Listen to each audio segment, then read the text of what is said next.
Hey, what's up out there? So, last video, I read you chapter 1 of my story that I named Scout, which is a spin-off off of the book The Outsiders. In this video, I'm going to read you chapter 2. So, I do believe chapter 2 is actually longer than chapter 1. Chapter 1 was kind of short, but I think it was a pretty good intro. So, enough chatting. Let's get into this. Chapter 2. There's boxes everywhere. A familiar sight and scent, to be quite honest. On the way to Tulsa, all I could smell was boxes, because I was trapped in a car with them. We have completely unloaded the car, trunk, and the thing we towed along. The first box I unloaded were my books. I get a new book just about every birthday and Christmas, so at least 2 a year since being able to read. It's what I look forward to most. I generally don't celebrate my birthday, but I kinda don't care. I dive into my new book straight away. That's my version of celebrating my birthday. I just read all day. Now it's the following day. I woke up to a stranger setting up a TV in the living room. I guess my dad has his priorities straight. I love TV, but I can only watch until my dad gets home. When school's going on, that's even less time for me. My dad often watches TV until he passes out. He doesn't watch things I want to watch. I like shows that make me expand my imagination. It's interesting seeing our new house in the daylight. When we arrived last night, it was dark. It's small and symmetrical. As soon as you get in, it's the living room. If you walk beyond it, the carpet ends. That's where we dine. To the complete left, there is a bathroom. The complete right, there is a kitchen. At the very back are 2 rooms. On the right is my room, on the left is my parents' room. My dad often passes out on the couch. Sometimes if he wakes up, he will make his way to bed. My dad has already gone to work,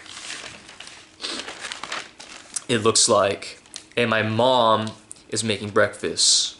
Smells good, the TV guy said. My mom laughed and said, "It's just toast. We have yet to unbox any pans." The TV guy said, "You are good to go." He turned on the TV and flipped through the channels. "My work here is done," he said. "I got to get to the next guy," he mumbled as he exited the front door. Immediately, I flipped through the channels. I saw a commercial for a show called Star Trek. It looks amazing and it's space-themed. It's making its TV debut very soon. I think it's going to play in the hours when my dad is home. Maybe I can get him to tune in. Hopefully he likes it. I'd hate to miss it. I have been writing this all down in front of the TV, but I had to stop when my mom called me to eat. She made toast and cereal. Not bad, but I would have liked something like eggs and bacon. "Don't take your time, dear," my mom said. "You'll need time to figure out your way to school." I dropped my spoon and it made a huge clank. "That's today?" I said loudly. "Yes," my mom said. "I told you in the car yesterday." I have no memory of it. Maybe I was busy writing in this journal or diary or whatever. My mom then handed me a folded paper of directions. "Really?" I said again loudly. "Don't worry, it really isn't that far. Your father and I visited your school before we moved." "Oh, great, thanks. I hope you know I am completely new and unfamiliar with this town," I said. "It will be all right," my mom said. She took a bite of toast and continued. "You like adventures anyway." I rolled my eyes and checked the time on a clock that has yet to be hung. "Just great," I said with a mouthful of cereal. I put on whatever I could pull out of boxes. I really thought I had a day or 2 before school. I threw on my bag, took my journal or diary too. Lastly, my mom's directions. I stormed out as she said, "Have a nice day." I said nothing back because I was mad. I felt kinda bad. It was just heat of the moment. I wouldn't describe my mom as being the greatest mom, but she has her moments.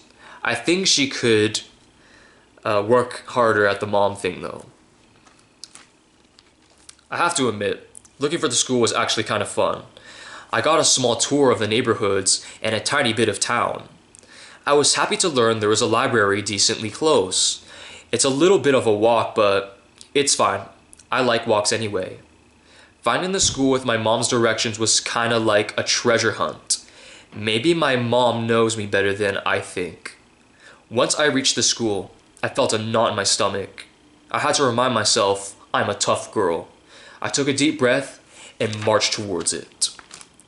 Once I got in, I was intimidated. It's such a different atmosphere than grade school.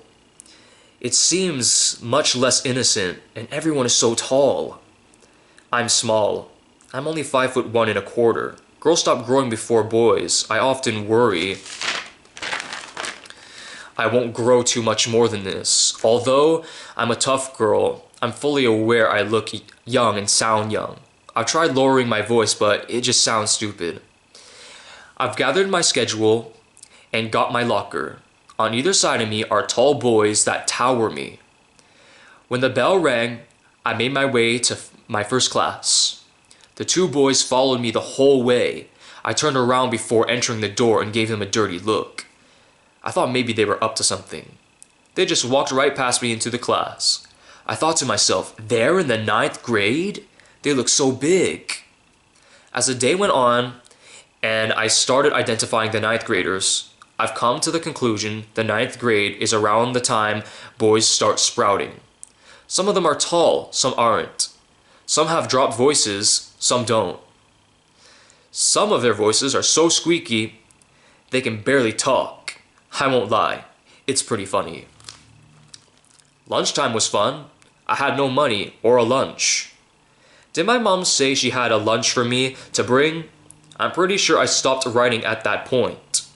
Maybe she didn't think to even make me one. I wouldn't be surprised. Perhaps at this point, I should make my own lunch. I observed closely all the students as I sat at a table. I can clearly see the different cliques, the jocks, the preppies, the awkward people, the group of girls who I suspect sleep around, greasers. It looks like there is a number of them at this school. I thought to myself, who would I fit in with? Where would I belong? At what table would be my table? I guess I was sitting at a neutral table because I was just sitting by myself. Maybe that's just how things are going to be. I thought about when the teachers took the attendance and all the students learning my name is Belinda. I hate my name. It's a crummy name. To make things worse, my dad thought it up. I tried thinking about ways I could shorten it. Belle, Lynn, Belly. It just doesn't work out for me. After sitting around a while, I decided to go outside. I was pretty hungry, but what am I going to do? Sit at the caf watching everybody else eat? When I got up, I almost ran into a preppy guy. Out of the way, Grease, he said. What did he call me? I thought. Does it look like I have grease in my hair? I walked outside. I was pretty grumpy. The weather was pretty nice, and a handful of students were hanging outside. Two boys throwing a football around caught my eye, made me miss playing football. The ball suddenly dropped before me. I picked it up and threw it at the nearest boy. He smirked at me. I smirked back, kinda hoping he'd invite me to play, and he said to me, "You throw like a girl." Oh, the nerve on that jerk. I walked up to him and said, "Well, do I hit like a girl too?" And he looked confused and said, "Huh?" And I socked him one. He didn't fall. His friend behind him looked shocked. The boy I punched pushed me to the ground. Oh, it's on, I thought. The boy wasn't very big, not like my locker neighbors. And I got back up and football tackled him. We started wrestling on the grass. Sooner or later, a crowd started to form around us. I was a little claustrophobic, but I don't mind having a crowd watching me cream some punk. I could hear people cheering for me. Go Greaser Girl! What's with this Greaser Girl thing? I thought, while wrestling this guy. It irritated me even more. A teacher came out and broke up the fight. I was unsatisfied. It felt like we were on the ground too much. I think he knows not to mess with me. though. Hold on, let me reread that. I think he knows not to mess with me, though. The school knows I'm a tough girl. Hold on, let me reread that. Sorry. I think he knows not to mess with me, though, and the school knows I'm a tough girl. As I walked away, I kicked over some bikes. Then I sat by myself on a curb to cool off. That's what I get for looking up for a brief second. I lose my spot and get messed up. Alright. My apologies. When the bell rang, I went to my next class. I didn't get to sit in for too long because I was called to the principal's office. The main office looked exactly how I thought it would. Bland looking. And the people behind the desk looked how I thought they would. Looked like a bunch of stiffs. "Have a seat, young lady," the secretary told me. There were 3 chairs against the wall next to a tall standing plant. There was already a girl sitting there with her legs crossed. She was wearing a short skirt revealing her long legs. She wore these big boots that looked like what a soldier would wear. She was also wearing a low-cut top with a leather jacket over top. She had long wavy black hair with a lot of volume to it and had heavy makeup. She had these piercing dark blue eyes and her entire outfit was black. She was also intensely chewing gum. Naturally, I didn't want to sit next to her.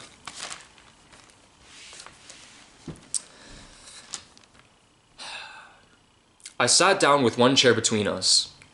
She looked at me and crossed her arms. I shook my head, adjusting my hair to fall in front of my eyes. "You the greaser girl who beat up that guy earlier?" she asked. "I guess so," I said calmly. She chuckled. I am not a greaser girl," I said back to her. "Yeah, you are," she said back to me. "You don't know me." "How do you figure?" I said a little irritably. She said, "You're a tough girl. Only greaser girls try so hard to be tough.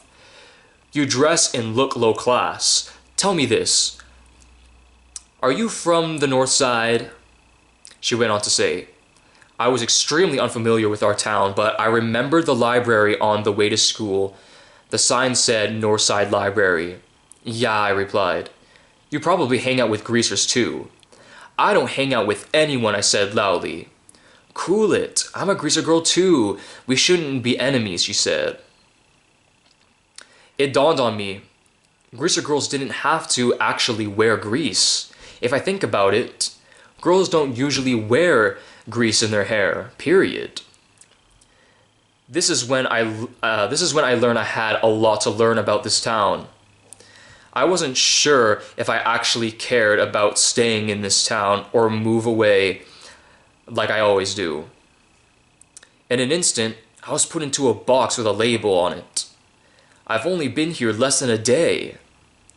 "I'm Angela," she said as she reached over for a handshake. I shook her hand. "Well?" she said. "Well, what?" I said back. "What's your name?" "Duh," she replied. "You don't need to know my name," I said. "Well, if you don't give me your name, I'm just going to call you Greaser Girl, and you don't seem to like that," she said. Trying to change the subject, I asked, "What grade are you in?"